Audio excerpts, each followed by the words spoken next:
Yun, maraming salamat. Thank you.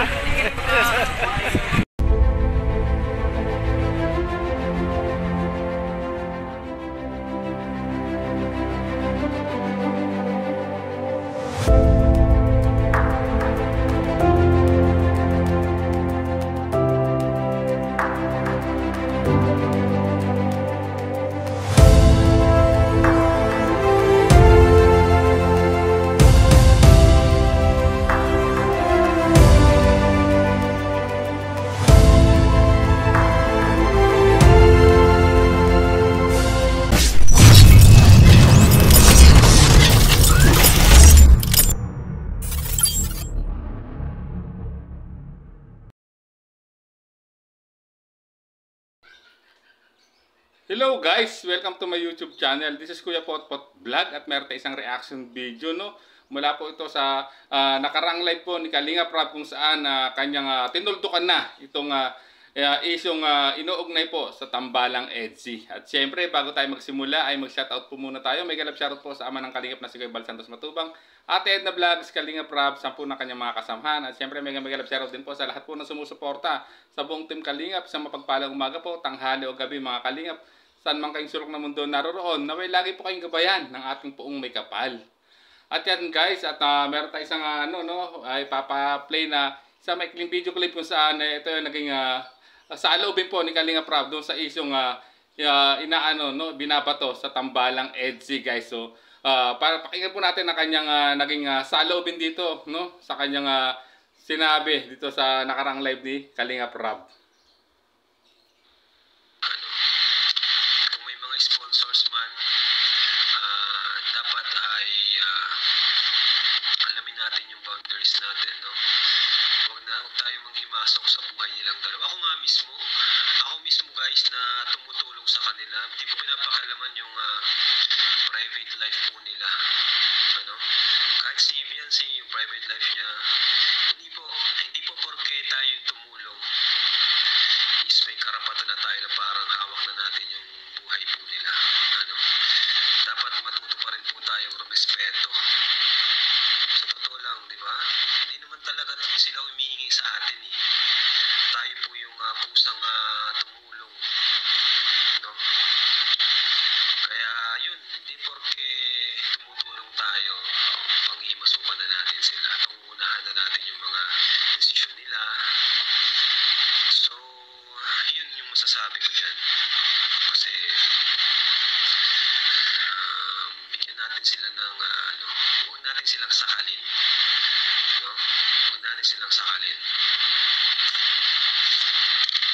So ayan ang naging pahayag na, no, ni Kalinga Prab sa nakarang live niya, no. Ito yung upang matuldukan na yung issue na binabato sa Tambalang EDSI, lalong-lalo na sa beneficiary na si Biancy guys. At dito, no, nakiusap siya, no, sa mga sponsor na bigyan privacy itong mga beneficiary o yung mga kanilang tinutulungan, no. Hindi porket tinutulungan ay panghihimasukan nga naman itong pribadong buhay nila o yung mga desisyon na gagawin ng mga beneficiary ni Kalinga Prab, no. At dito dinitalya rin niya na kahit siya ay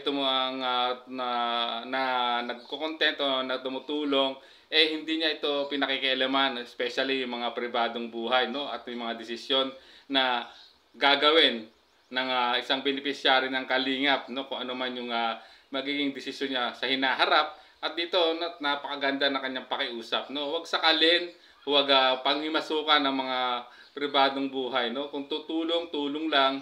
At siguro ang pinakamagandang rito ay kung bilang sponsor, no, at talagang alam ko na siyempre kaya nyo sila in-sponsoran itong mga beneficiary ni Kalinga Prab. May nakita kayong potensyal at talagang karapat dapat tulungan. Ngunit sana ay din natin, isaalang-alang din natin yung mga personal nilang buhay, no, hindi natin pwedeng saklawin.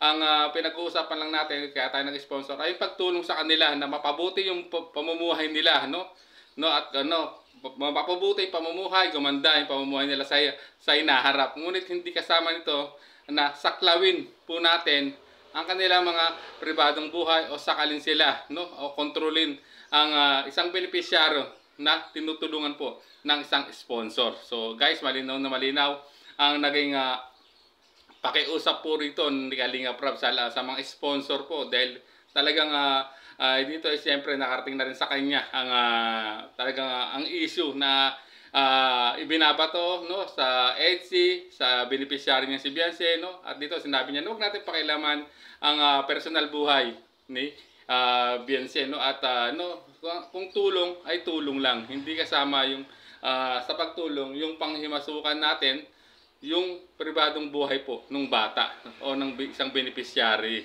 ng Kalingap. So malinaw na po rito, at dito ay talagang masasabi kong tinuldukan na ni Kalinga Prab yung mga issue na ay binabato, no, sa kay Beyonce, no, sa tambalang EDSI, no, kay Kalingap Edu. Talagang dito sa nakarang live niya, talagang nagsalita na siya. Yan na yung kanyang naging ano diyan, saloobin, no, yun lang yung masasabi niya para matapos na talaga, no, para mamatay na itong issue, guys. So ayan, at napakinggan natin ang naging pahayag po ni Kalinga Prab, no, sa nakaraang live niya tungkol nga dito, no, sa issue ng pangingialam o panghihimasok, no, sa personal o privacy po ng isang Kalinga beneficiary na kanilang tinutulungan, guys. So maraming salamat. Hanggang dito na lang po ang ating reaction video. Hanggang sa muli po nating reaction.